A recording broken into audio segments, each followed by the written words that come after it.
last article, this deals with, I saw this piece from blackenterprise.com. Okay. A very good article. This deals with how a new book reveals how the U.S. stole $600 billion from African Americans through unfair taxes post-slavery, unfair taxes after slavery ended. And I want to go to this article here. Let's see. Okay, let's close out this ad. Okay, a new book reveals how the U.S. stole $600 billion from African Americans through unfair taxes post-slavery, after slavery ended. And I've talked about this topic before, and I've talked about how there was an article from the Washington Post that dealt with how African Americans are overtaxed when it comes to property taxes by 13%. Historically, this is one of the ways that land was stolen from us, over assessing property value. Okay, over assessing, I should say, property tax responsibility, and then we can't pay the taxes. Then we lose our farm, lose our land. So this article is from April 24th, 2024. Andrew W. Carl, K-A-H-R-L, Andrew W. Carl, a professor of history and African American studies at the University of Virginia, put extensive research in his new book, which describes how U.S. bureaucracies created the nation's ongoing racial wealth gap by implementing a system of highly unjust municipal and state taxes. A system of highly unjust municipal and state taxes. Bloomberg reported the black tax, 150 years of theft, exploitation, and dispossession in America is the name of the book. Bloomberg reported that this book shares statistics, studies, and tales of African Americans being cheated out of land ownership, and pushed into poverty by racist laws and practices dating back to the Jim Crow era. Now, racism is a system of advantage and privilege distributed based upon race. Racism is not about calling people racial epithets, calling people racial slurs. That's bigotry. Racism is the power structure. Racism is a system of advantage and privilege distributed based upon race, which comes out of the ideology of European white supremacy. Racism occurs when one race of people control the majority of the wealth, power, resources, privileges, benefits, land, access to opportunity, access to employment, politics, laws, political office, media, healthcare, education, etc. And this is designed to marginalize and subordinate and do harm to another race of people. This is what racism is. And this comes out of the ideology of European white supremacy. Okay. So this is totally different than calling somebody racial epithets. That's bigotry. Racism is the power structure.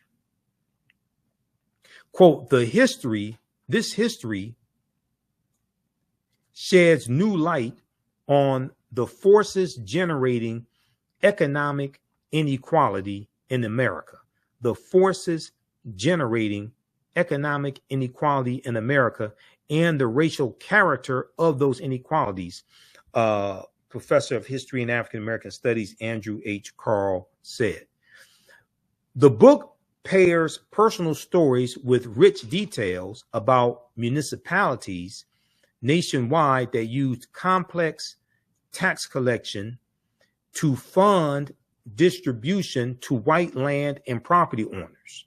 Okay. Details about municipalities nationwide that used complex tax collection to fund distribution to white land and property owners, and the economic dynamics spanning over a century of the United States history. Starting in the late 19th century, the late 1800s, and early 20th centuries, early 1900s, unfair tactics were used to doubly disadvantage Black landowners by artificially inflating property value estimates for tax collection. Artificially inflating property value estimates for tax collection, overcharging them for their land, and exploiting their inability to pay as a means to seize their properties. Historically, this has been one of the ways that our land was stolen from us. Examples include Anthony Fleming and J.R. Rooks, two Black men forced off their farmland by white supremacist mobs, who went on to establish a town with the goal of enabling Black Americans to own land. By 1911, Edmondson, Arkansas encompassed 30 square miles of stores, a bank, a hotel, and a post office for local Black homeowners. However, 20 years later, the town was no more after white plantation owners plotted to seize the land by imposing taxes on lots the Edmondson, Arkansas residents were unaware of.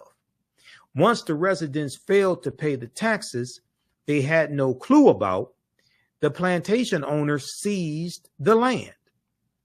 It was deeded over to one of the plantation owners who had concocted the scheme and demolished all of the buildings.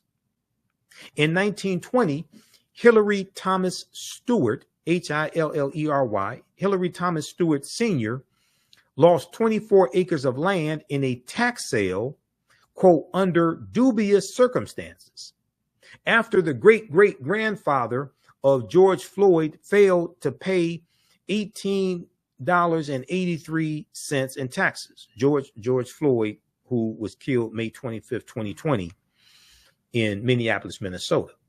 Okay. In 1920, Hillary Thomas Stewart Sr.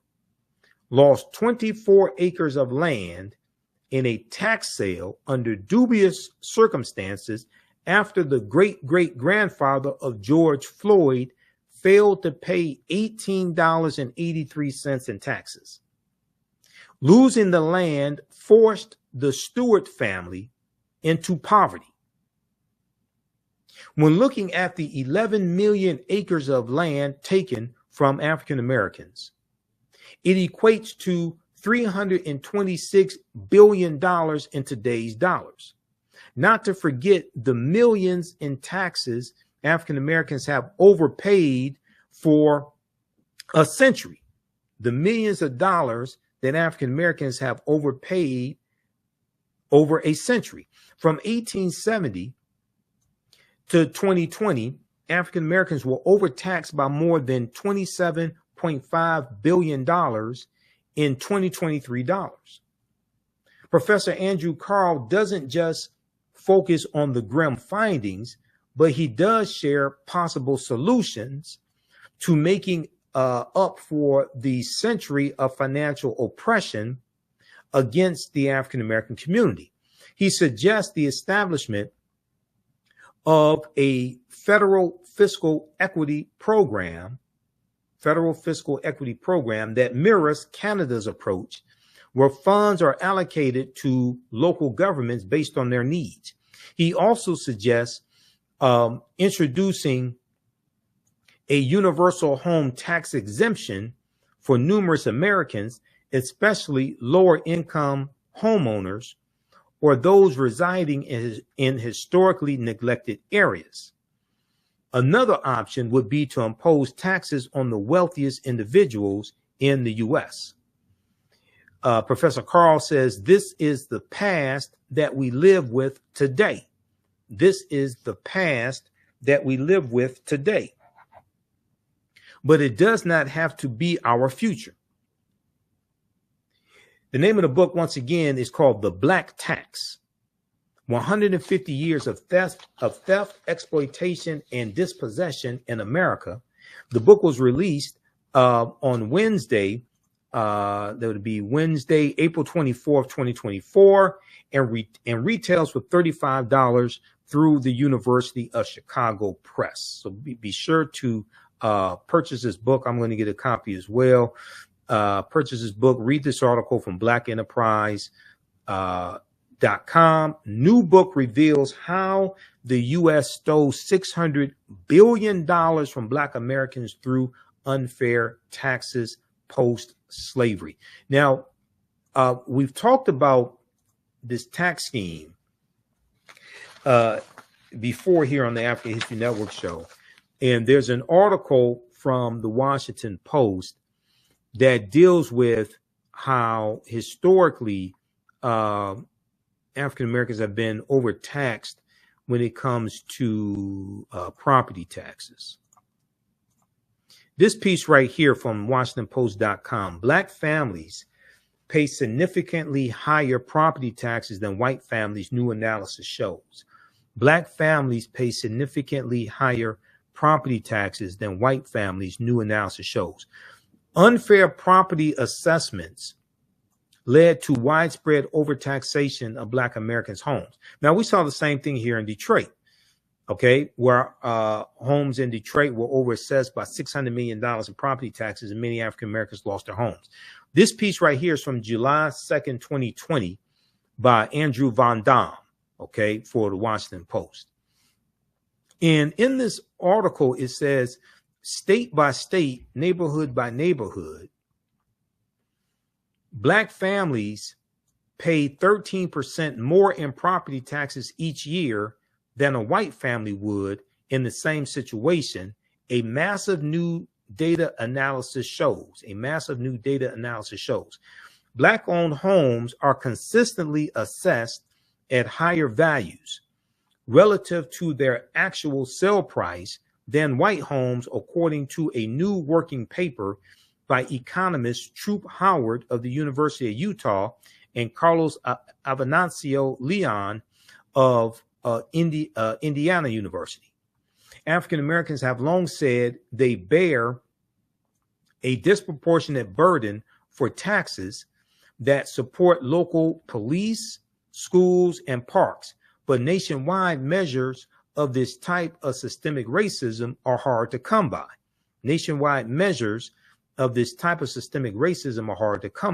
Okay. Now, these are all laws and policies that have to be changed. These various loopholes have to be closed.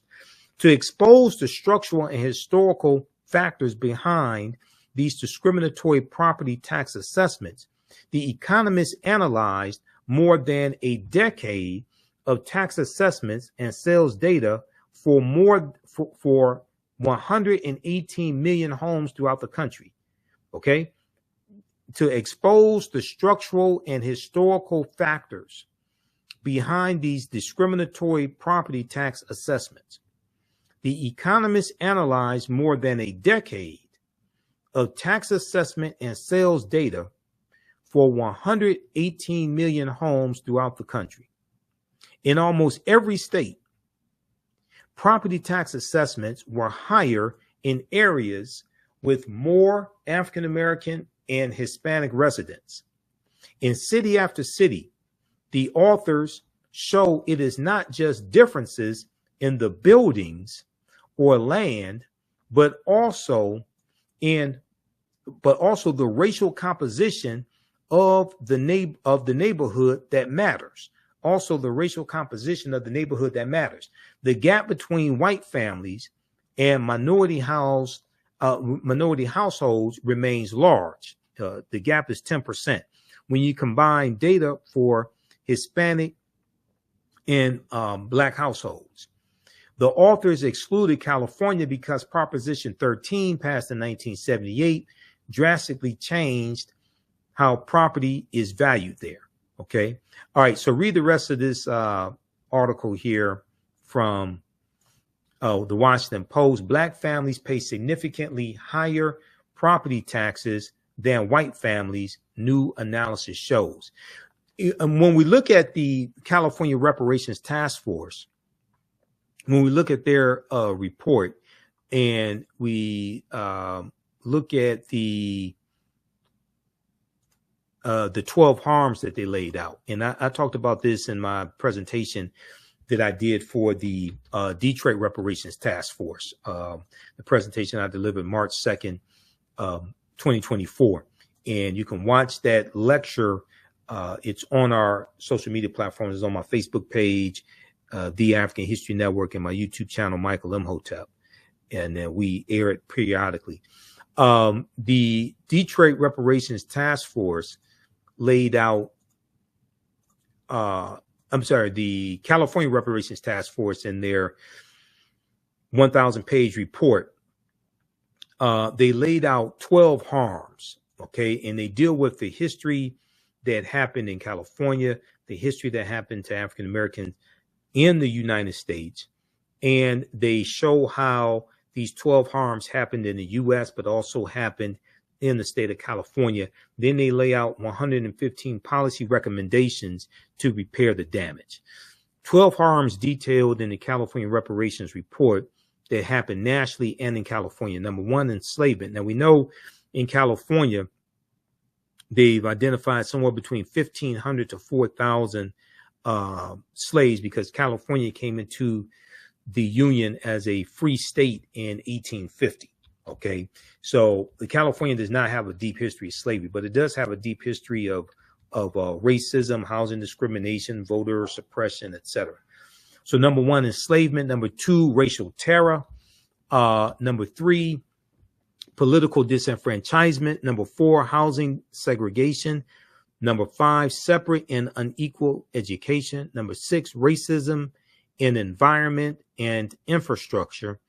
Number seven, pathologizing the Black family.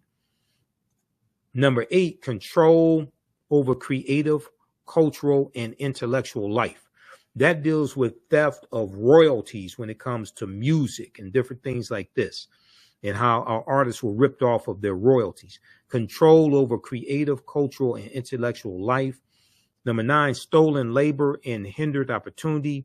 Number 10, an unjust legal system. Number 11, mental and physical harm and neglect. Number 12, the racial wealth gap. Okay. So read the California Reparations Task Force report. And their report is the most extensive study on African Americans since the 1968 Kerner Commission report. If you, okay, the full report is here. Let's see, let's go to this here. OAC.gov. And it's loading. Full California Reparations report. The executive summary is 74 pages. If you read the executive summary, you're going to get a huge education on this history and what's happened to African Americans across the country. But this is the full 1,080-page report, and they lay out 115 policy recommendations to address the harms that have happened. They have a table of contents here also. But when we look at the executive summary, now, variations of this happened all across the country. Variations of these harms happened all across the country, okay?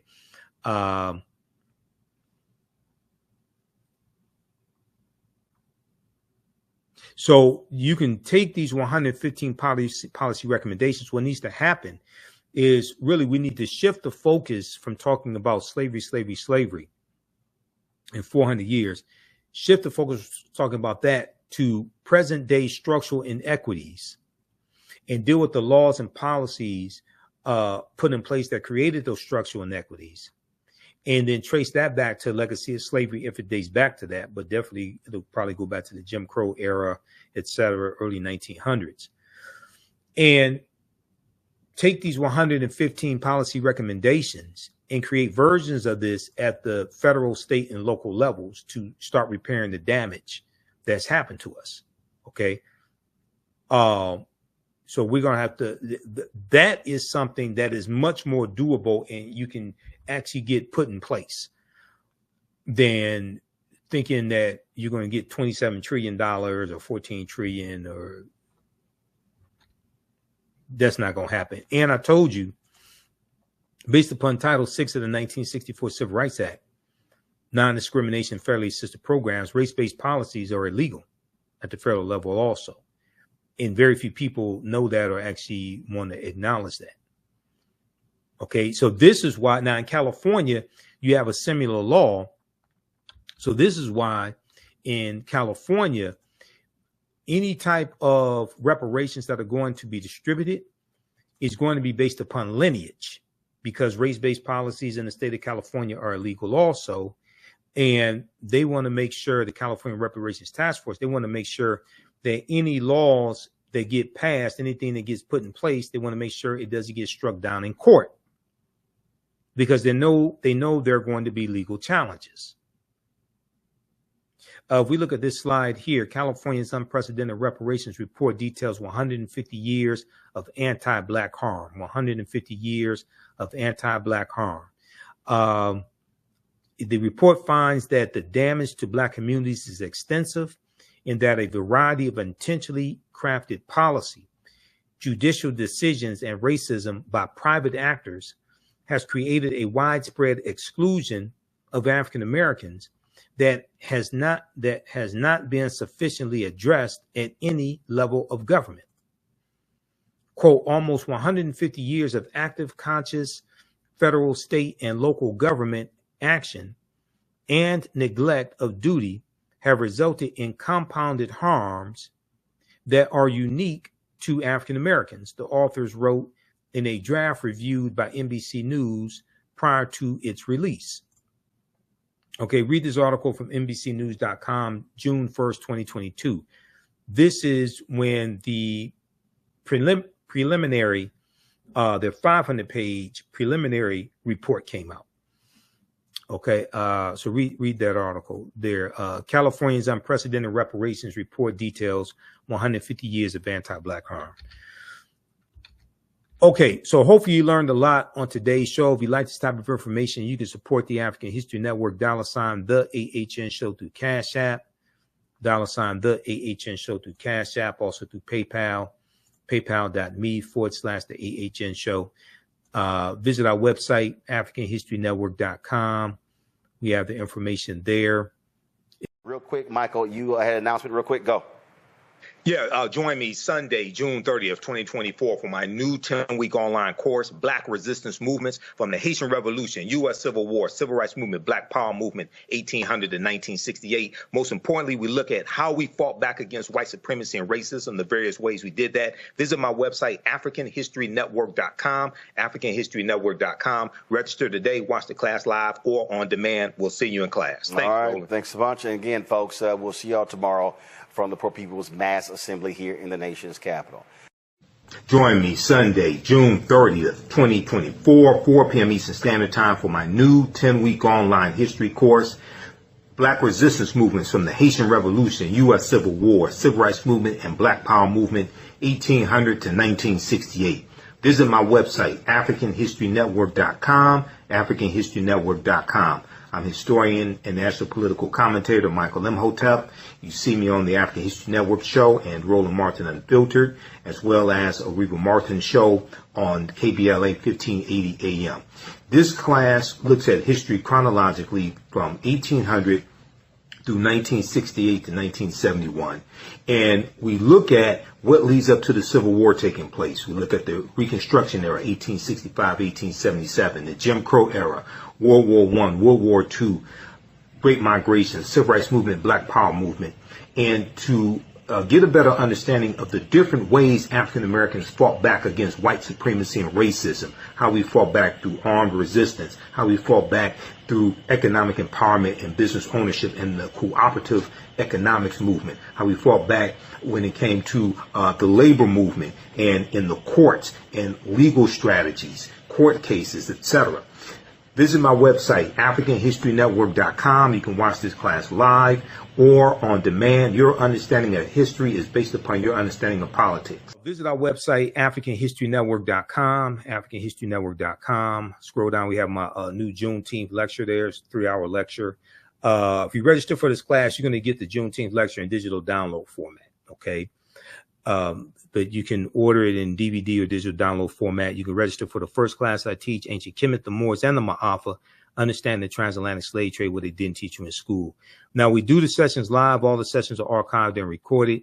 You can go back and watch these anytime. So even after the course is over with, you can still go back and watch the class. Okay. A year from now, 2 years from now, you'll still have full access, and you can watch the class. This content is PG-13, so you can use this with your children. Okay, so it's not overly graphic. I don't do a lot of cursing or anything like that. And it's very visual. So there's articles that we reference, books that we reference. I show you usually the book references on the screen, so you don't have to buy any of the books if you don't want to.